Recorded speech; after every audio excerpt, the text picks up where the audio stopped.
Hello and welcome to Inside Unreal, where you can see how to make content for Unreal Engine 4. I'm Zach Parrish, and I'm joined today by Epic Games senior technical artist Jordan Walker. Hi, Zach. Hey, Jordan. Now, I understand that you worked on the Infiltrator tech demo that Epic released earlier this year. Can you talk to us a little bit about that? Sure. So Infiltrator is a real-time tech demonstration that we use to show off the capabilities of Unreal Engine 4. In it, we have high dynamic range reflections, GPU particles with collision, material layers, as well as many more features.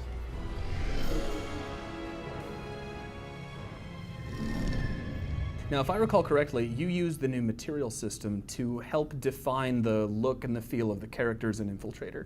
That's correct. So a character artist would hand me a character model, and I would create material layers and textures to define how those surfaces react to light. Okay, and we're going to be seeing a little bit of that today. That's correct. Awesome.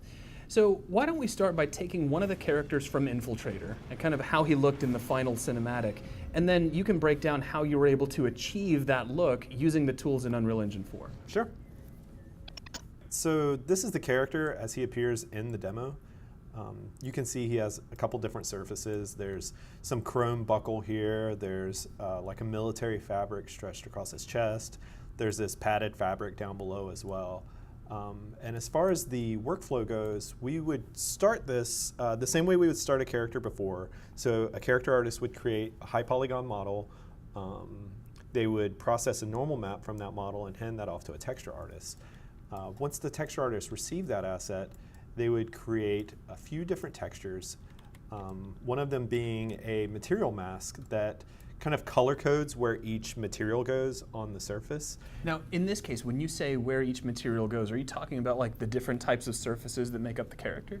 Right, so here you can see they colored in where metal goes on his mask. And then down here they've colored where like the fabric padding goes and where the black plastic goes. Okay. So it literally is color coding the different types of surfaces that make him up.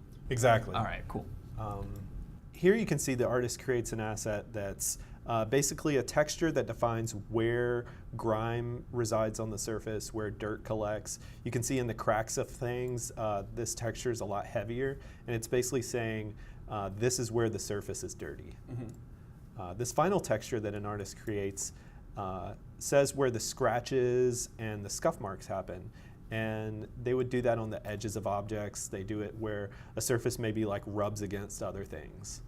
So this is an example of a variant that we made where I took just one of the layers, which was composite plastic, and said, now it's this like orangey copper metal color. And that used all of the same textures that we created before.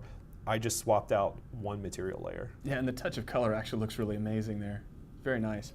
Now, in the Infiltrator demo, you actually used a combination of the traditional approach along with the incorporation of these layered materials. Can you talk a bit about how you did that? Right, so we used a traditional approach to create the material layers. So an artist will create a tiling base color, a tiling roughness texture, and a tiling normal map the same way they would before. They make that material layer look good, and then they use the new techniques of material layers to combine all of those together. And they still use traditional techniques to create the masks, right? Like those are created using Photoshop or 3D paint programs to blend the material layers together. So how do you benefit from using this hybrid technique?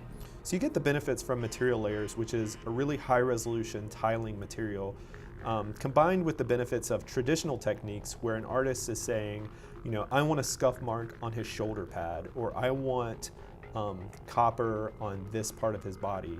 And so you're allowed custom surface information, but it still looks really high resolution and highly detailed.